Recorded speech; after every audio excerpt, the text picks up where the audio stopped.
beautiful people. Welcome to Power and Purpose. Subscribe to this channel.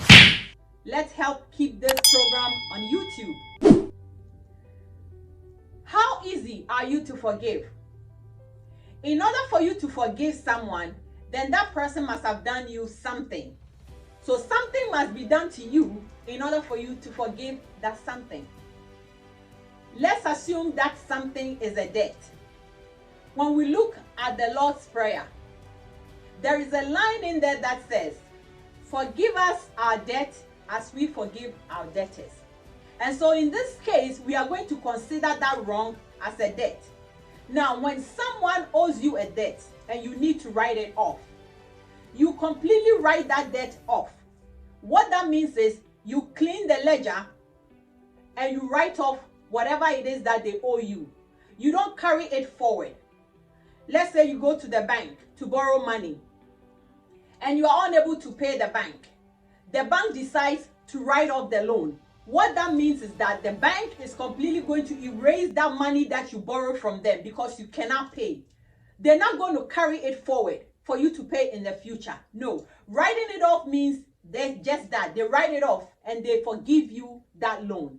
It is the same thing when we forgive people who wrong us. We need to write that wrong off. We don't have to carry that wrong into the future. And what that means is that you forgive the person, but then when the person wrongs you again with a different thing, you bring that past wrong into the future. That means you never forgave that person. When we forgive, we completely have to let go. Now remembering what that person did, but we deal with the new wrong.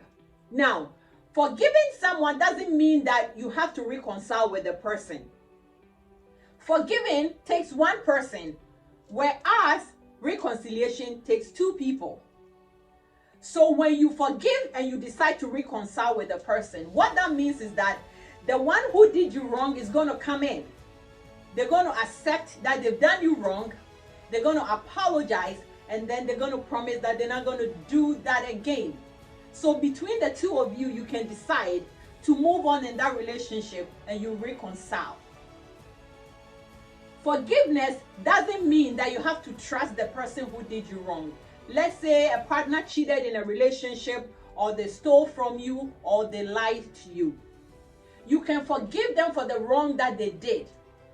Clean off the slate, completely write off the debt.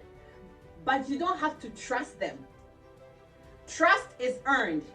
And so whoever committed the crime or did the sin has to work to prove him or herself again, so that you who was wrong can earn their trust again. And so trust is also different. It takes two people. You can forgive and not trust. You can forgive and not reconcile, but you always have to learn to forgive. When you forgive, you free yourself. You free yourself of the chains that bound you. When you forgive, you free yourself to move forward into the future.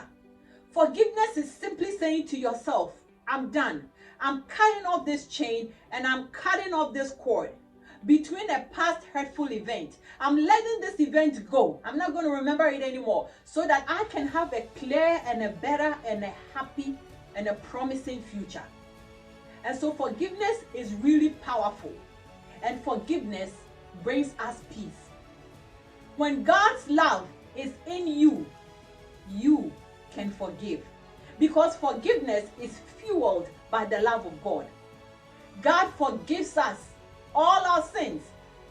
It says, He who forgives us all our sins. Whatever sin we commit, God forgives us. He extends grace to us all the time. God is not a God who extends justice to us. So we as children of God should also learn to extend grace to those who wrong us. We don't have to extend justice, always wanting to pay back the wrong that someone did to us. That is not Christianity.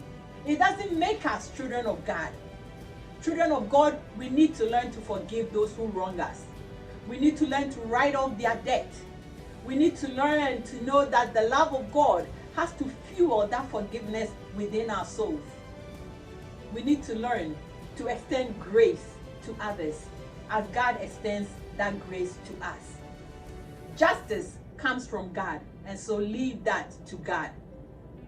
You know, sometimes as you move on in life and you want to do things, especially in the field of trying to fulfill your purpose, people may wrong you.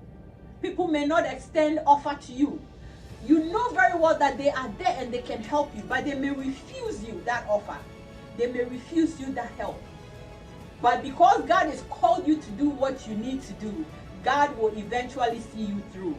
When that happens, don't hold on to those who did wrong to you. Don't try to extend justice to them.